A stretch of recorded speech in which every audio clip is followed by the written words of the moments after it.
వజ్జియ చిరాకుగా మీకు పని లేదు, అగ్రహారాలలో తోచక యాగాలు మొదలు పెడతారు మీరు. ఆ బ్రాహ్మణుడు తెలపడు. అలాంటి యజ్ఞ నింద వజ్జియ నోట వస్తుందని ఊహించడు. మళ్ళా ధైర్యం చేసుకొని ఇలా ఈ సోమయాజి పౌండరీకం ఆచరించాలని అనుకుంటున్నాను. అయితే ఈ యజ్ఞభిక్షకు మీ వద్దకు ముందుకు వచ్చా. మీ బోటి వాళ్ళు కరుడిస్తే కృతార్థుడవు. ఎప్పుడు? వైశాఖ శుద్ధం. ఎక్కడ? రాజమందిరంలోనే, రాజమహేంద్రలో, మీ సన్నిధానంలోనే కోటి లింగాల తీర్థం. యజ్ఞభిక్ష చిల్లి గవ్వ ఇయ్యరు. ఈ యజ్ఞాలు చేసే వాళ్లతో మాకు చాలా బాధగా ఉంది, విసిగిపోయాం, దయచేయండి. నమస్కారం ఇలా అంటూ వజ్జియ వెలుగు. బ్రాహ్మణుల సమూహం రాజరాజేంద్రుడి పాలనలో ఇలాంటి అవజ్ఞ ఏనాడు పొందరు. వజ్జియ ఇంత తీవ్ర వాక్కులు ఎప్పుడు అనను కూడా అనను. వజ్జియకు పిచ్చెక్కిందా? పాపం వృద్ధాప్యంలో కార్య పనులలో చిరాగ్గా ఉన్నట్టున్నాడు. మనం వజ్య సమయంలో వచ్చామేమో. ఒక్కొక్క వేళా విశేషం. బ్రహ్మహత్య చేసిన వాళ్ళని వెనక వేసుకొని వస్తున్న ఈ ప్రగడ హత్యతో యజ్ఞభిక్షకు మనం రావటమే పొరపాటు. అతడు బౌద్ధంలో కలిసిపోతున్నట్టుగా ఉన్నాడు. శ్రవణులకు విరివిగా దానాలు చేయటం నేను కళ్ళారా చూశాను. వేద విద్యకు బ్రాహ్మణులలో ఈ గతొచ్చింది కర్మ. కలిమహాత్మ్యం మహారాజుతో చెబుదాం, అమ్మంగ దేవికి నివేదిద్దాం. వజ్జియకు ఐశ్వర్య మదం ఎక్కింది అనుకున్నారు వాడు. పరి విధాలుగా వజ్జియ చేసిన యజ్ఞభంగాన్ని అతన్ని నిందిస్తూ బ్రాహ్మణ బృందం దీనంగా రోషంగా బయలు. 19వ అధ్యాయం. చైత్ర శుక్ల త్రయోదశి నాడు రాజరాజ నరేంద్రుడి దేవి అమ్మంగ దేవితో కలిసి అనంగ వ్రత మహోత్సవం జరుగుతుంది. అంటే మన్మథోత్సవం. పూజ అవసానానికి యువరాజు బాణం నత్తి బ్రాహ్మణుడు వేధించేడనే వార్త వాళ్ళకి అప్పుడు తెలుసు. ఆ మర్నాటి మధ్యాహ్నమే అతడు కొలువు తీరాడు. ముందు రాజదూతలు కొలువు ప్రకటించి, స్వస్తి సర్వా లోకాశ్రేయ విష్ణువర్ధన మహారాజాధిరాజ రాజ పరమేశ్వర పరమ భట్టారకుడు పరమ మహేశ్వరుడు పరమ బ్రహ్మణ్యుడు పరగండ భైరవుడు మహాసింహాసనాసీనుడై మంత్రి పురోహిత సేనాపతి దండనాథ యువరాజ ప్రధాన సామంత మండలీశ్వరులతో కొలువు తీరివను. మాగధులిద్దరు కైవారం చేస్తూ ఇలా చాళుక్య వంశ కీర్తనం చేశారు.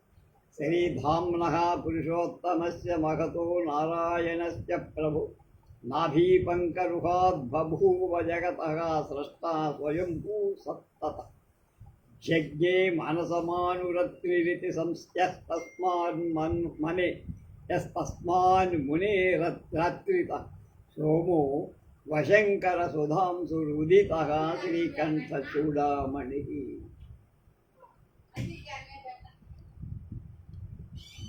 అమ్మా వాడు వస్తున్నాడు పెద్ద. తద్వంశో విజయాదిత్యో నామ రాజా విజిగీషయా దక్షిణాపసంగత్వా త్రిలోచన పల్లవమధిక్షిప్య దైవదురితీయ హయ కాలవశాలోకాంతరమగమత్.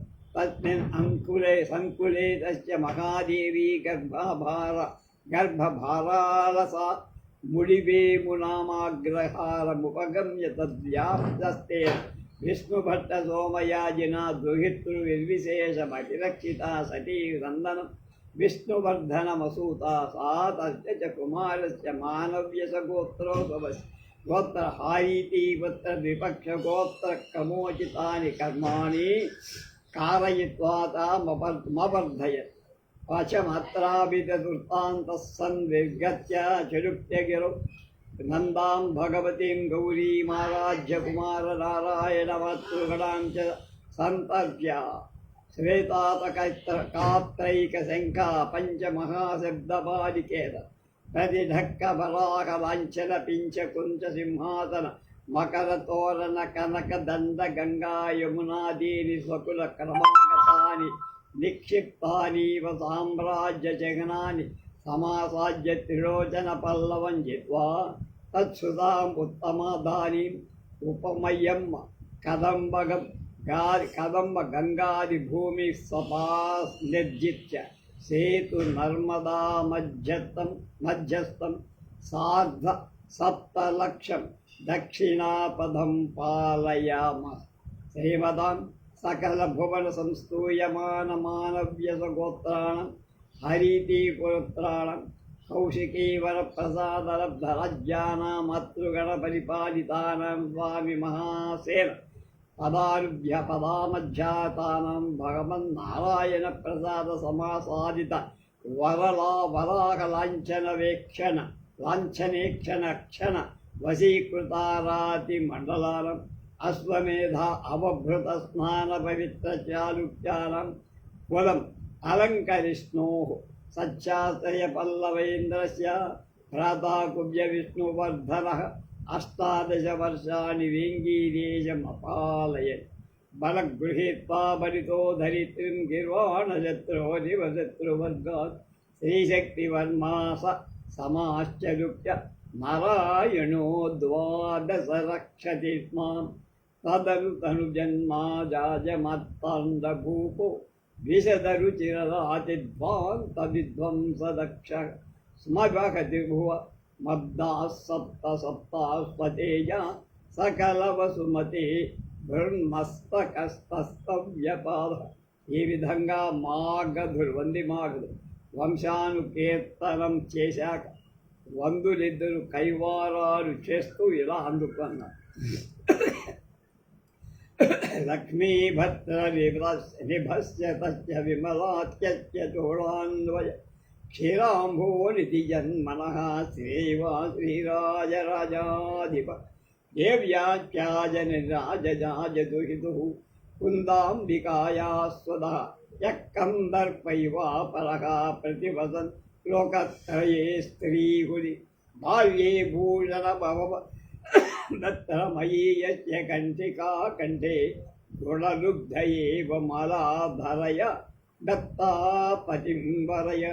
వేదాంబోధి విధి ప్రమాణ గణితే శాఖాభ్యసంగేరౌ సింహస్తే బహూళ ద్వితీయ దివసే వరే గురోః సేతగోయుక్తో చోత్తర భద్రయా ధృతివణిజ్యాయాం తు తత్ర క్షమాం అత్రుం పట్టమధత్తయో గుణనిధి శ్రీరాజరాజో నృపః యశోత్తమాంగమాబద్ధమాభాత్తేన భూయస భర్తుం విత్తంభరాభారం జనైః ఆరోపితం యథా సంరక్షతి కిదిదలం క్షపితారివర్గే మార్గేణ ఏన నయశాలిని మానవేన ప్రీతా ప్రజా నిజ పవిత్ర చరిత్రతో యై ప్రక్షాళయంతి కలికాల కలంకపంకం.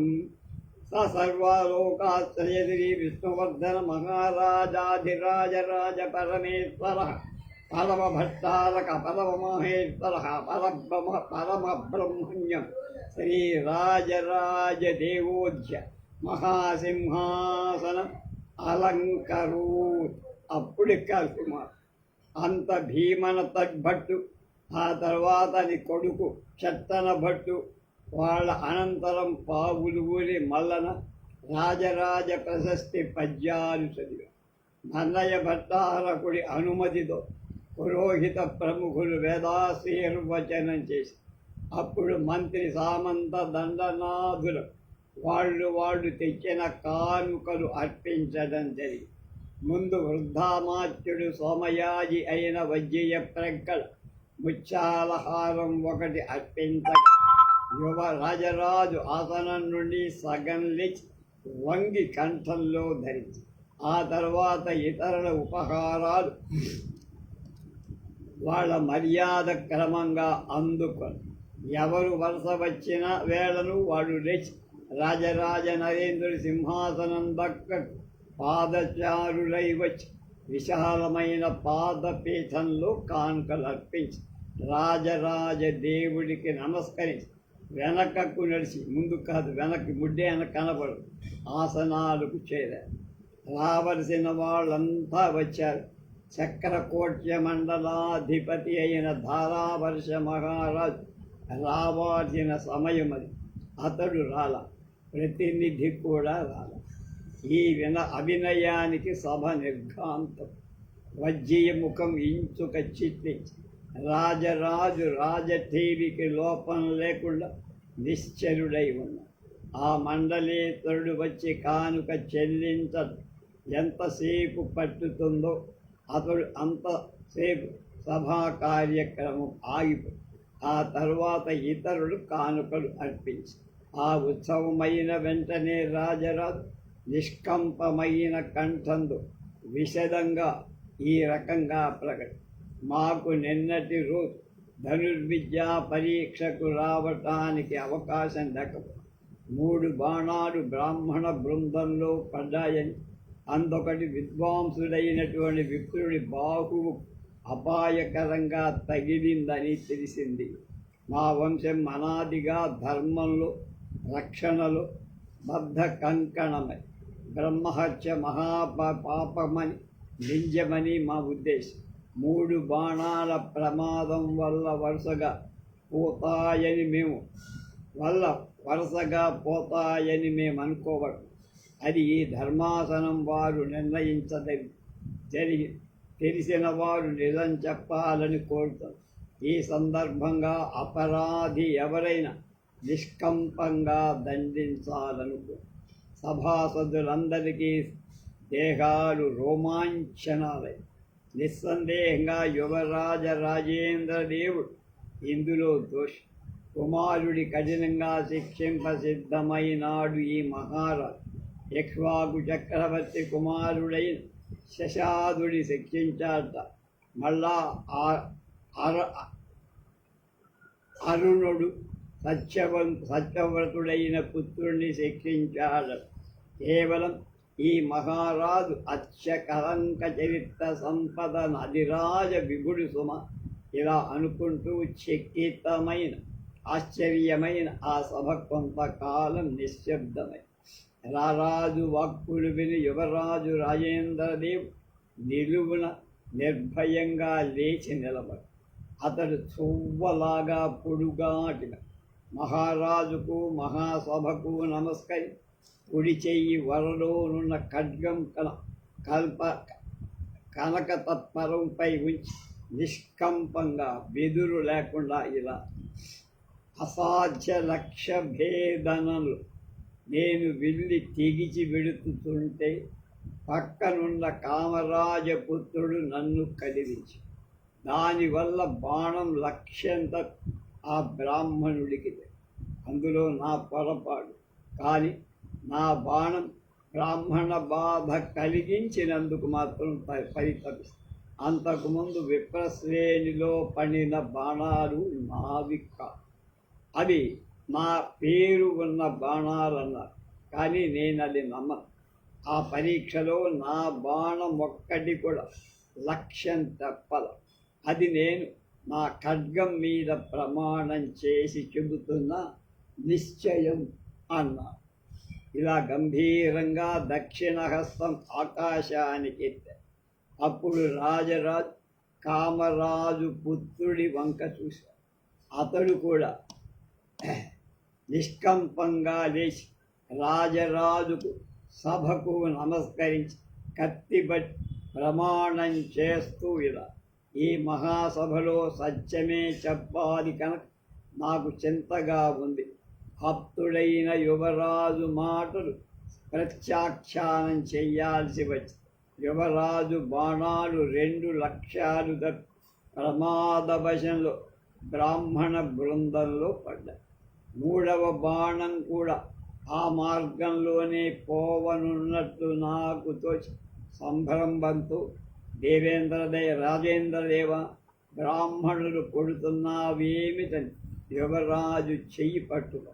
అయినా ప్రయోజనం లేకపోయి అప్పటికి బాణం వదలటం చేత అది ఒక్క క్షణమైనా ముందైతే బాగుండేది. ఏమైనా ఆ యువరాజు ప్రమాదమే కానీ ఉద్దేశంగా చేసింది కాదు. అసాధ్య లక్ష్య భేదనలు యువరాజు నేర్పులు అద్వితీయ. కామరాజపుత్రుని వాక్కులకెంత సభ సంతోషం. అతని సోదరుడైనట్లుగా కాముని వాక్యాలు రాజేంద్ర దేవుని ప్రమాదమని నిర్వచించారు.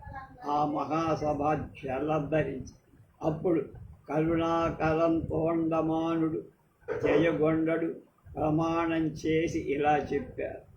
ఆ సమయంలో రంగంలో బాణప్రయోగం చేస్తున్నవాడు రాజేంద్ర దేవ యువరాజు కామరాజు పుత్రుడు. అతడికి సోదరులైన 5 మాత్రం. ఆ 7 ఎవరివో 2 బాణాలు ముందు బ్రాహ్మణ శ్రేణి మీద పడ్డాయి.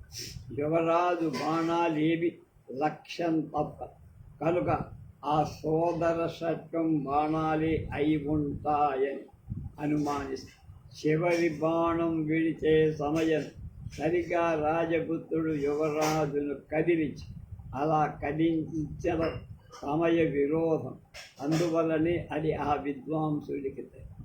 ఈ ద్రావిడులు ఇంత నిర్భయంగా మిత్రుడి పక్షంలో అసత్యమాడుతున్నారని సభ వాళ్ళంతా ఏవగించు. రాజరాజ నరేంద్రుడు ఆ మాట విని కూడా నమ్మలేదు అని చూసే వాళ్ళకి అర్థమైంది. అప్పుడు రాజరాజు నృపకామ దండనాథుడి వైపు తిరిగి, మీరు సత్యసంధులని లోకానికి తెలుసు. వృద్ధులు పూజ్యులు మా ప్రియపుత్రుడికి సంబంధించిందని ఏమాత్రం అనుమానించక ఈ సభకు సత్యమంతా చెప్పాలని మా కోరి. మీరు మాకు ప్రతినిధులుగా పరీక్షాధికారులుగా అధికృతులైనందుకు మీ వాక్యాలు అప్రతిహతాలు. దాన్ని ఖండించడం ఎవరి వల్ల కాదు.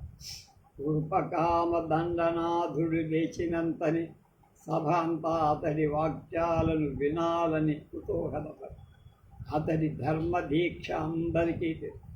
ఎన్నో రణరంగాల్లో విమలాదిత్యున రాజరాజ నరేంద్రుడు విజయాలు చేకూర్చినటువంటి మహాయోధ.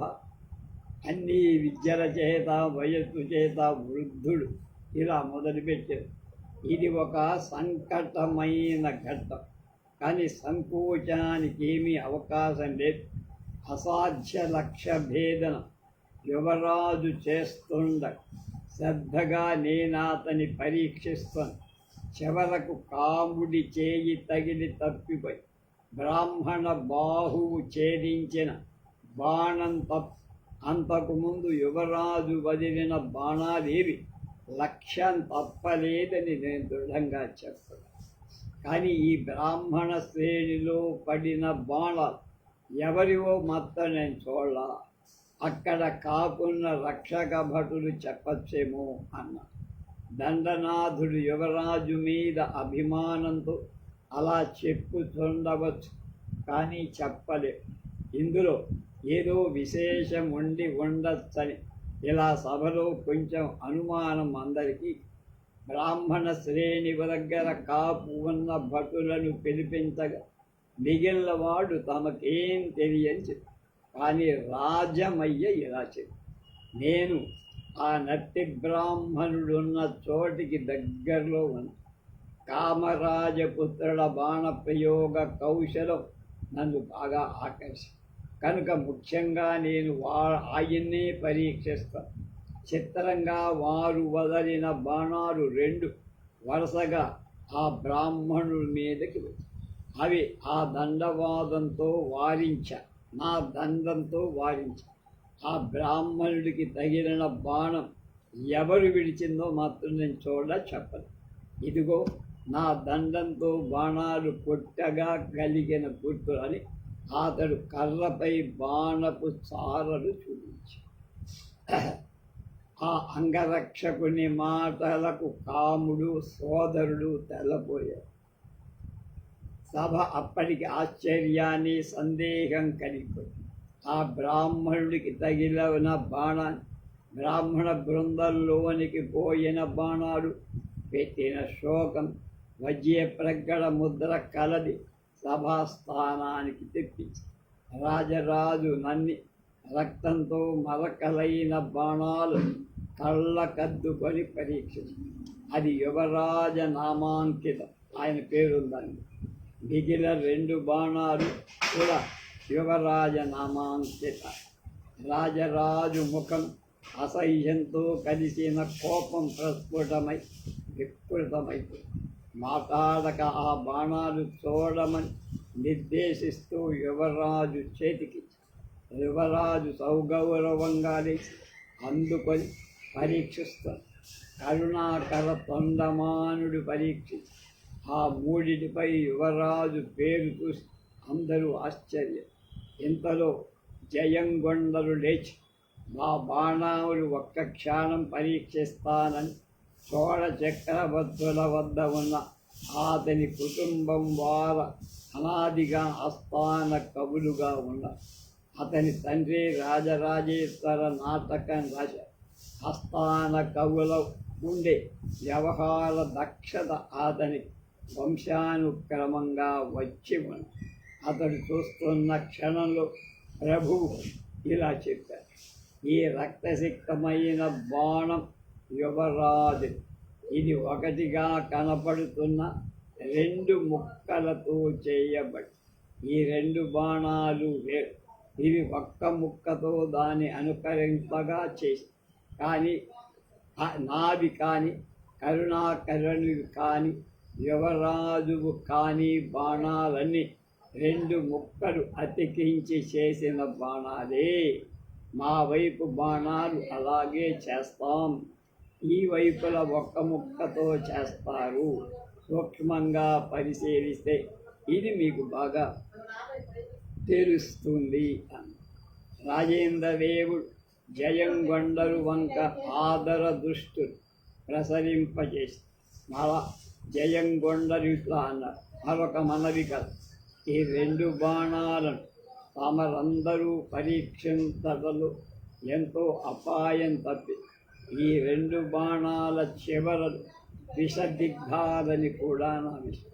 వాటిలో చివరిలో విషం పూసి వెంటనే రాజానుమతితో రాజజాంగలికుడు లేచి పరీక్షించి ఈ 2 బాణాల కొనలు విషలక్షణాలు ఉన్నాయని చెప్పి ఒక శొనకాన్ని తెప్పి అందులో ఒకదానితో దాన్ని సూక్ష్మంగా పొడిచారు.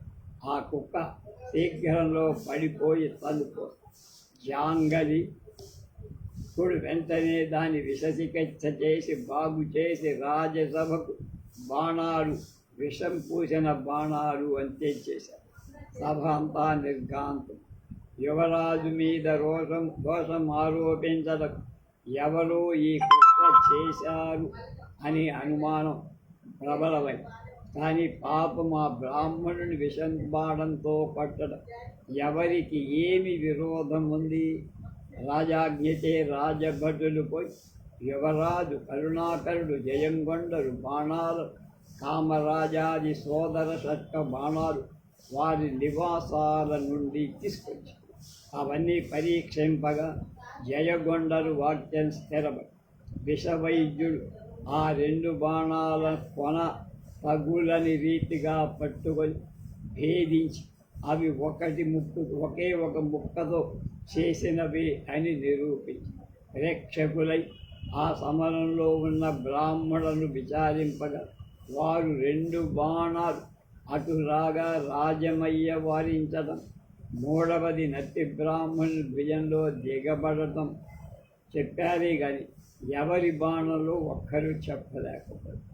బాణహతుడైన బ్రాహ్మణుడు నీరస స్థితిలో ఉన్నందు సభకు రాలేడని వజ్జీయ చెప్పారు.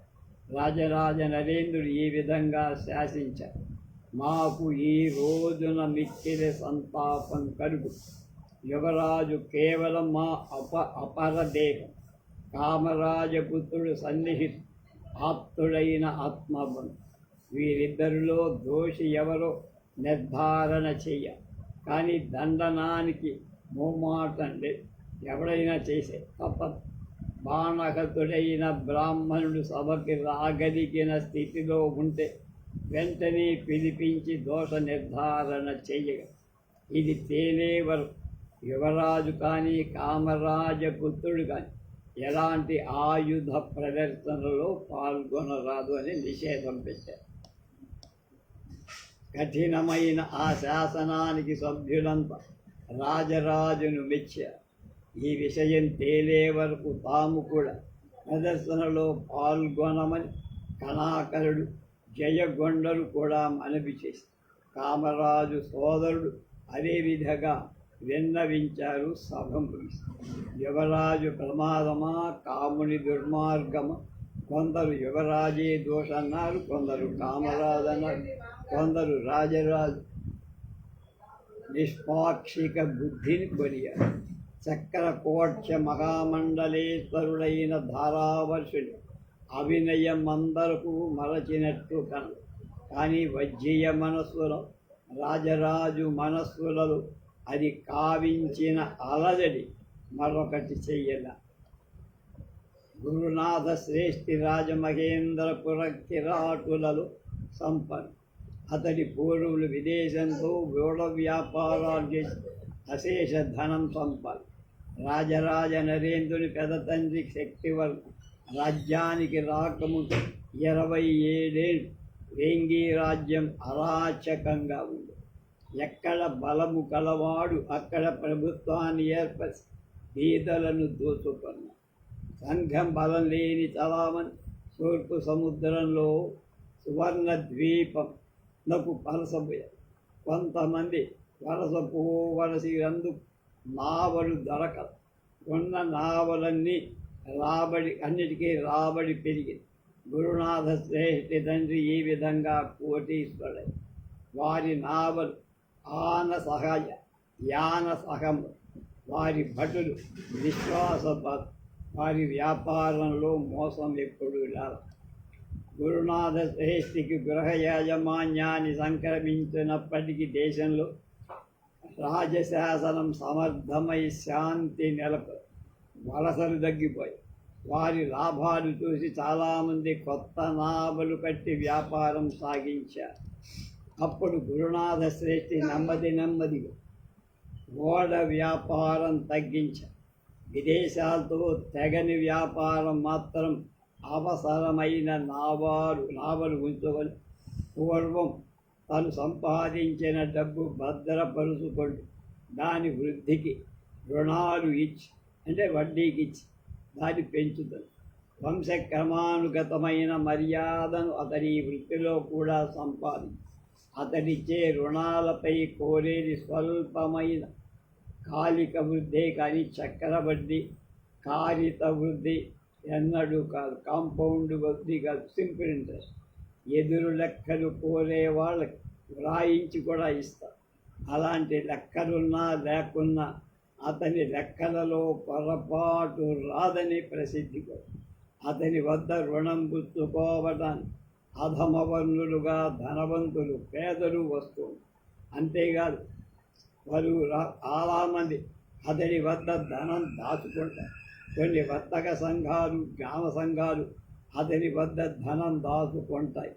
రుణం తీసుకోవటం కూడా అంటే ఇచ్చిపుచ్చుకోవాలి.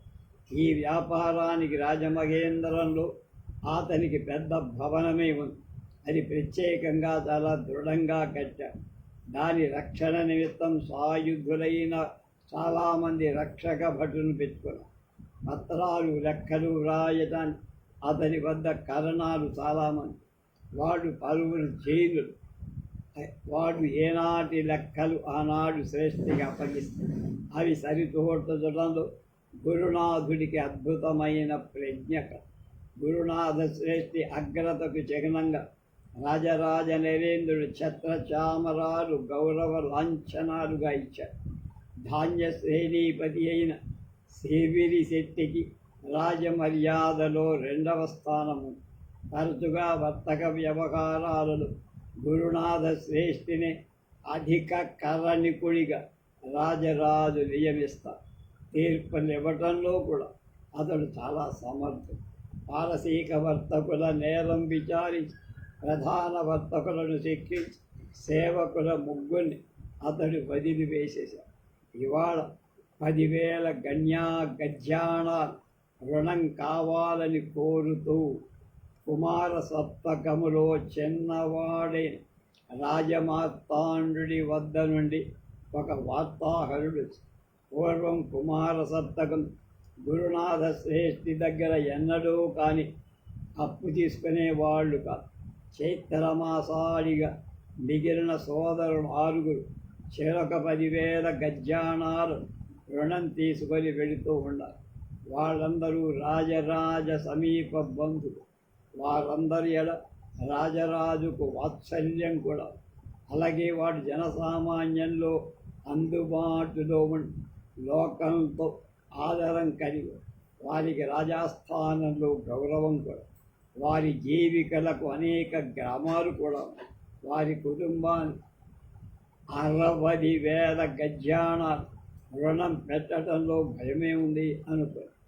వీరిన్ని గజ్యాణాలతో ఏం వ్యాపారం చేస్తున్నారు?